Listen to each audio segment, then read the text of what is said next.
সম্পদ ও পরিচ্ছন্নতা রক্ষা, হাসপাতালের শান্তি শৃঙ্খলা ও নিয়ম কানুন মেনে চলা, সঠিক তথ্য ও সহযোগিতা করা, দালাল দুর্নীতি রোধ। গুণগত সেবার প্রধান দায়িত্ব সরকার ও হাসপাতাল প্রশাসনের। উন্নত ব্যবস্থাপনা, জনগণের অসচেতনতা নিয়ন্ত্রণ করতে হবে। জনগণ রোগী, তার সেবা বিহিতা, সেবা দাতা নয়। দুর্বল স্বাস্থ্য ব্যবস্থাকে জনগণের উপর চাপিয়ে দেওয়া ঠিক নয়।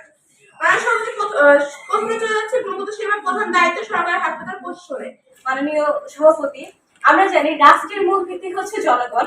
জনগণের মাধ্যমে কিন্তু রাষ্ট্র পরিচালিত হয়। সেক্ষেত্রে একটা হসপিটালে যদি আমরা গুণগত সেবা প্রদান করতে চাই, সেক্ষেত্রে আমাদের জনগণই মূল ভিত্তি। মাননীয় সভাপতি, আমরা যদি দেখতে পাই দালাল দুর্নীতি রোধের কথা যদি বলি, যে কোনো একটা হাসপাতালে যদি আমরা দেখতে পাই, যে কোনো সরকারি হাসপাতালে বা বেসরকারি হাসপাতালে যেখানেই হোক না কেন, আমরা যদি সেখানে যাই, চিকিৎসার ক্ষেত্রে কিন্তু দেখা যায় দালালি করা। সহযোগিতা ছাড়া সরকারি হাসপাতালে গুণগত সেবা প্রদান অসম্ভব। অবস্থান করছে পক্ষে। ইতিমধ্যে আমাদের প্রথম বক্তা ও দ্বিতীয় বক্তা আমাদের বিষয়টিতে আমাদের দলের অবস্থান পরিষ্কার করে দিয়ে গেছে। তৃতীয় বক্তা অথবা দলগুলো হিসেবে আমি বিষয়টি সমন্বয়ের মাধ্যমে প্রমাণ করে দিয়ে যাবো যে জনগণের প্রত্যক্ষ অবদান ছাড়া গুণগত সেবা প্রদান অসম্ভব।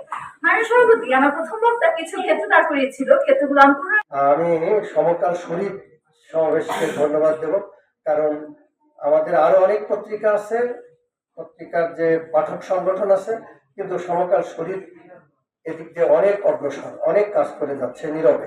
এই বিতর্ক, তারপরে বই পড়া, পাঠচক্র, নানা ধরনের কর্মসূচি। এবং আমি মনে করি যে আমাদের জন্য চন্দনকে আমাদের ধন্যবাদ দিতে হবে, বর্তমান সভাপতি হাসান হাবিবকেও ধন্যবাদ দিতে হবে, বা অতীতে এর সাথে যারা যুক্ত ছিলেন সবাইকে।